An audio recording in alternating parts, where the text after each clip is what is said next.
Hello and welcome to the Recruit Rockstars podcast. I'm your host, Geoff Hyman. Every Tuesday and Thursday, I interview a world-class expert on talent and recruiting and scaling companies so that you can build a company filled with rock stars. And I've been looking forward to today's guest and today's show. And I'll be honest, I drink wine. I'm guessing you drink wine too. Even if you don't drink wine, you're going to get a ton out of the next 20 minutes because my guest is Geoff McFarlane, and Geoff is the CEO and the co-founder of Winc Wines. And it's a totally new kind of experience. It's a totally new kind of business model. The whole thing is totally new. Geoff has been working and scaling this thing now for 8 years. Inc. 5000, raised a bunch of money from Bessemer Ventures, one of the top VC firms in the US. And he's done a phenomenal job. He's got a team of about 100 people now. So over the next 20 minutes, we're going to talk about how he's built that team, the people part of the business, some of the mistakes he's made along the way, but he certainly do his stuff right because this thing is on fire. And welcome to the show, Geoff McFarlane. Thanks so much for having me. I'm really, really excited to have you on, and I appreciate you making the time. I don't even know where to start. I guess let's start with the beginning, how you go from doing, operations, and you were in a bunch of kind of real estate businesses and hospitality businesses, and you morphed into Winc Wines. Tell us about when the light bulb went on and what was the original idea?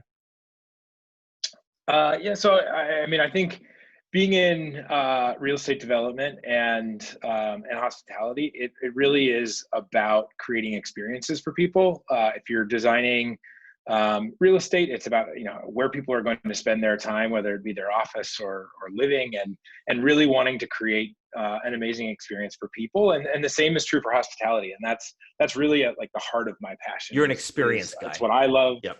I'm an experience guy. I love traveling. I love experiencing new things. And that's really what drives and what I like to create in my work as well. And so fell in love with food and wine in the hospitality industry, and had a really good time with restaurants, but had a chance, and then got into a payments company that I learned a lot about, running a more traditional company and team and show up to the office and the 9 to 5. But it didn't have the same creating experiences for people. So I loved the business and building a team in the payments company, but wasn't able to sort of carry that into the customer experience as well. And that's what we've been able to do with Winc. And that was really the original idea behind Club W, was how do we make the buying experience better for the customer? How do we personalize the buying experience, which really didn't exist in the early 2000s when we started. Got it. So it's a totally new model, right? I mean, there's really nothing like it. At least nothing I've seen. I think that's true. There's some other competitors in the space now that offer personalized wine clubs. I think what's really different about us is we've really tried to, and we've gone into production. So we actually make all the wines. So you've vertically integrated now, right? We vertically integrated, and I think the difference between us and a typical winery is that most of the wineries start with an asset, a vineyard. Yeah. They start with or even if they don't have a vineyard, they start with a product. And they hope it sells, right? They hope I'm going to like their wine. And they hope it sells. Right. They push. And we've really flipped the model on its head and said, let's start with the consumer. Let's make decisions on behalf of the customer first. Let's test products with customers. Yep. And then we'll work to building a portfolio of products that consumers love. And then we'll really invest in the products that consumers really love and continue to iterate on them. And that's what we've been able to do with Winc. So the labels are your own. They're your own labels. It's not the Winc brand, yes. Right? On the label. Correct. Right. Correct. Winc is our wine club, and but the brands like Summer Water Rosé is our top selling product. We've really been able to grow that a lot since we started that in 2015. And so we're continuing to create brands and labels that now live in places like Whole Foods and Albertsons and Kroger and Costco and Trader Joe's and restaurants alike. So I love it. Yeah, it's a great model. So look, how did you figure out how to build the team? I'm assuming in, the hospitality business, there's a ton of turnover. There's not a lot of loyalty. You see restaurants, hotels where you have 50% turnover, stuff like that. How did you learn how to build a team and recruit and hire and all those things? So I've been serial, as we mentioned, real estate into hospitality, into the payments business, into this. I've definitely been a serial entrepreneur, and it's been a little bit trial by fire. Yeah.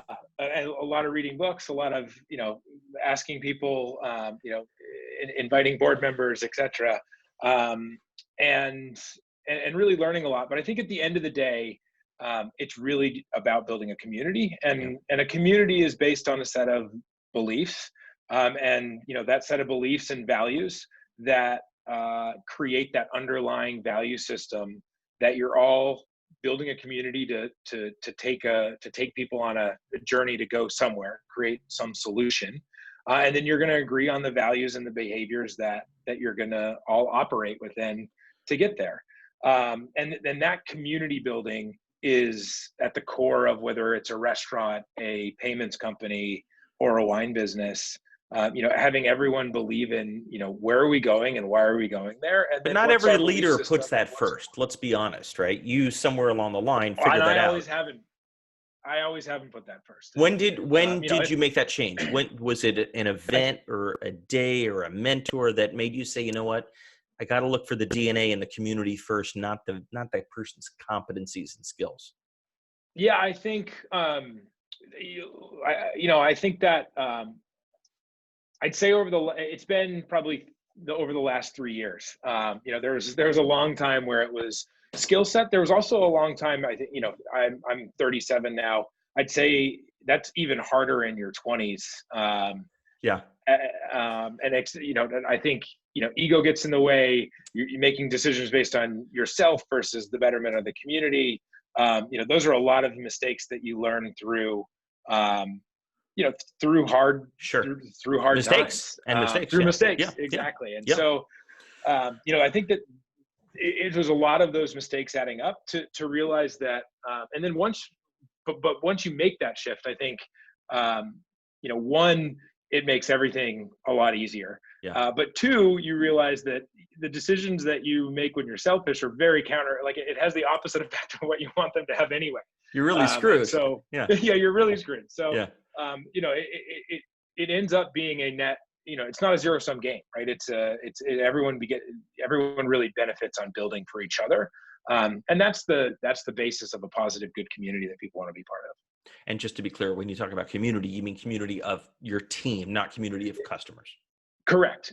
And of course, I think it's very similar. It extends into that, like your belief system and the values of your company are going to extend into the customer experience to some degree. But so somewhere along the line, just so I understand, Geoff, 3-4 years ago, did you actually craft a set of words and articulate it and put it on paper that said, these are the kind of people that work at Winc, and if you don't have these, we don't even want to talk to you because you're never going to make it here? Or how did you go from, I'm going to hire for DNA more than competencies, to actually putting it into practice?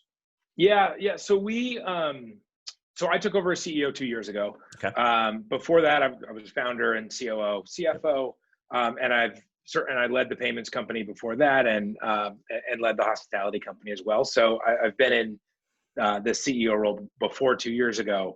Certainly, this is the largest by revenue company that I've been in charge of. But I think we did put all that into practice in a very I'd say probably 2 years into the company, so about 6 years ago.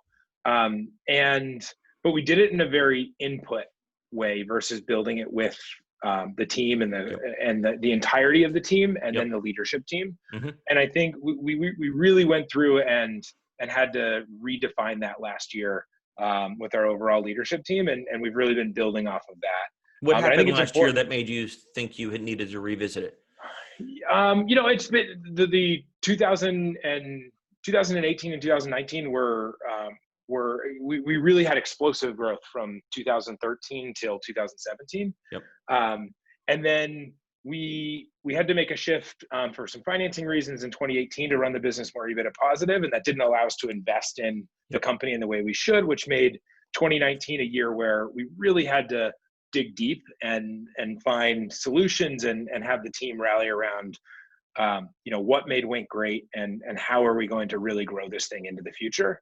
And we did a lot of that work, and it's paid off a lot into the future. And so I think, I think it was, me as a leader became a lot more aware of it a few years ago. Last year was certainly the time where we really started to focus on it. Yeah, you dialed it in earnest. And it's a work in progress. I would not say I'm an expert at it today. I think, in the people business and in building great communities, it's something that you can work a lifetime on, and always be learning. But I've also found that it's the most it's the hardest for sure, but it's the most enjoyable and an interesting part of the job. When you find great talent and you harness it and you develop it and develop people and see them go advance in their career, whether it's at Winc or elsewhere, it's very rewarding.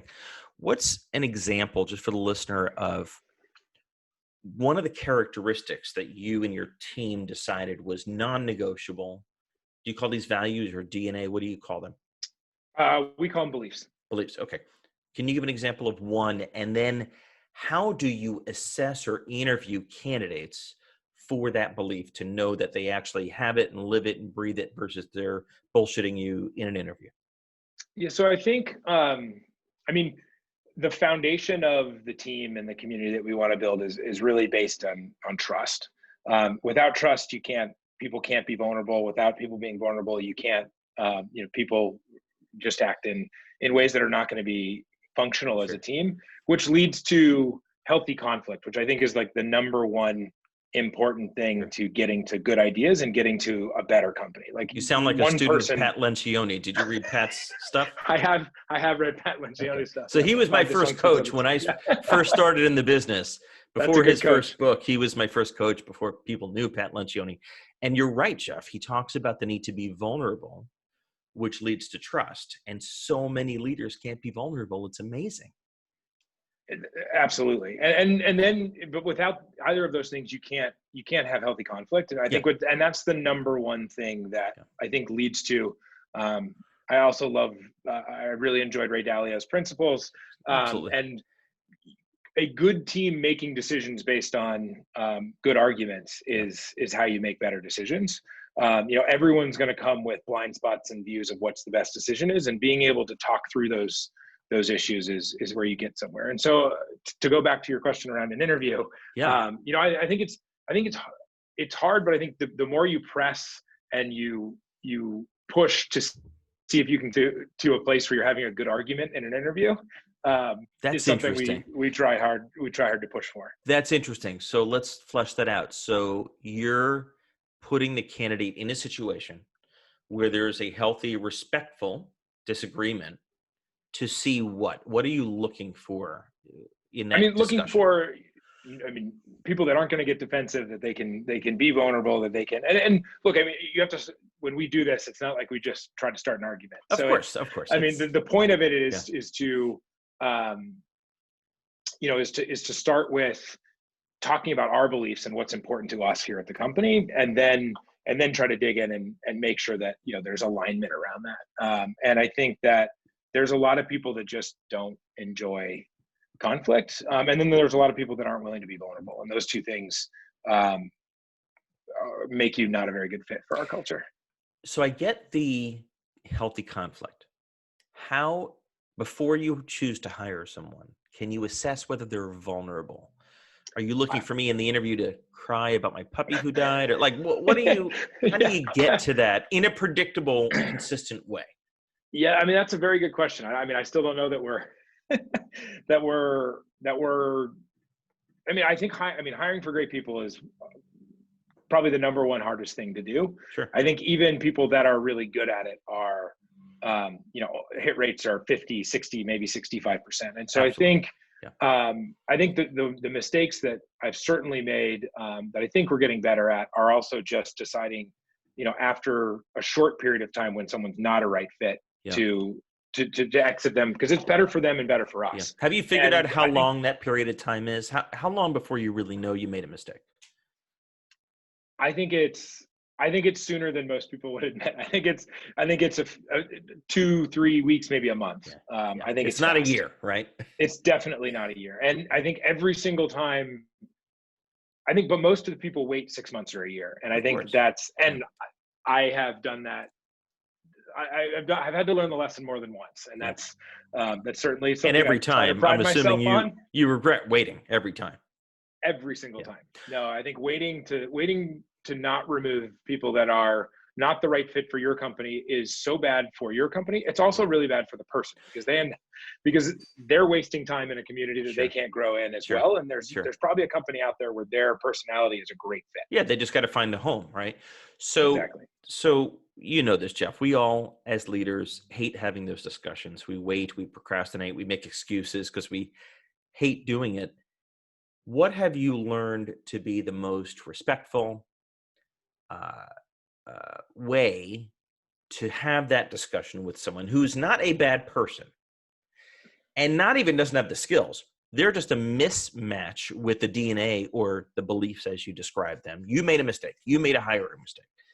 How do you have that discussion in such a way that the person doesn't puke, cry, hate you, kick you, whatever?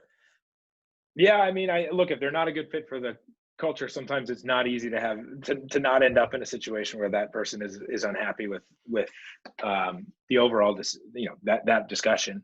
I think being vulnerable, being honest, and being transparent and being direct. I think people try to beat around the bush. People are not always transparent with the true reasoning behind it. And I think you just have to be empathetic but direct. Yeah. It's not a long discussion. It's a 5-minute discussion, right? People prepare and they write these scripts and talking points, and as soon as you come out and say it, they're not listening to a word you say, right? Correct. Yeah. And have you had situations where 6 months, 12 months later, they come back to you and say, "Thanks, Geoff. I really appreciate you being honest. You're totally right. I found my home." Has it ever happened to you?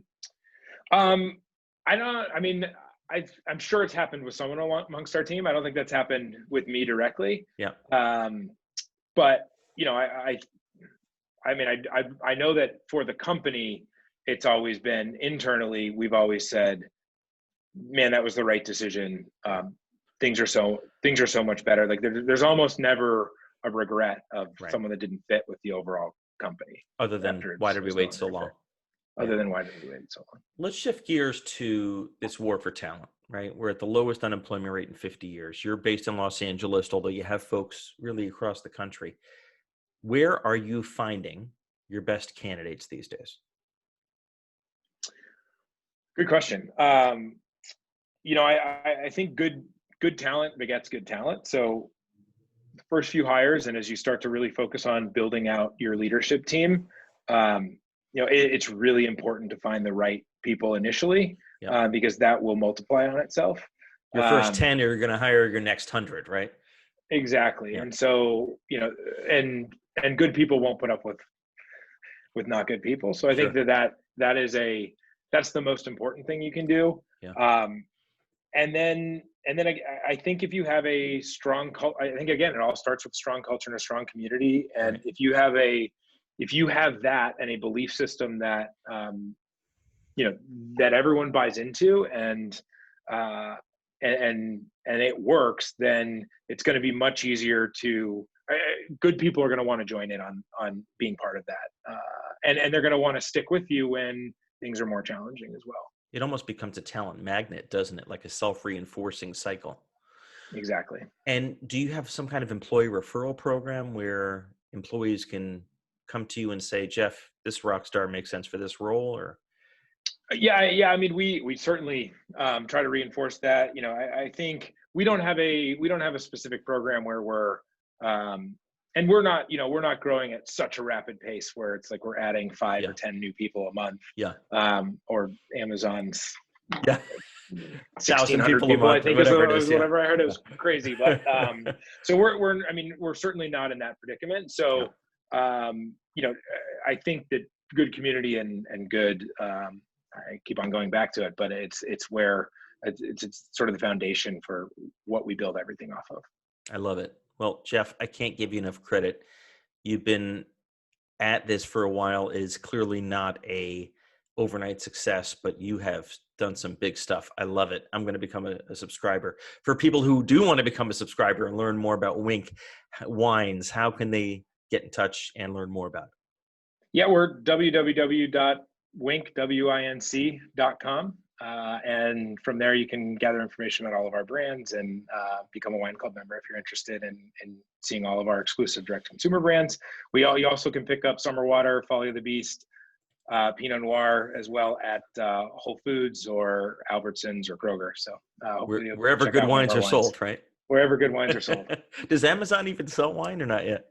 Well, they own Whole Foods. So there you go. That's right. I meant so online. When you're ordering, when you order Amazon Prime now for delivery from Whole Foods, you can add alcohol or wine. I don't even need to leave my house to get Winc Wines. Yep, Summer Water is available on Prime now. I love it. Get it now. Thanks so much, Geoff. Thank you very much. Appreciate you having me on the podcast.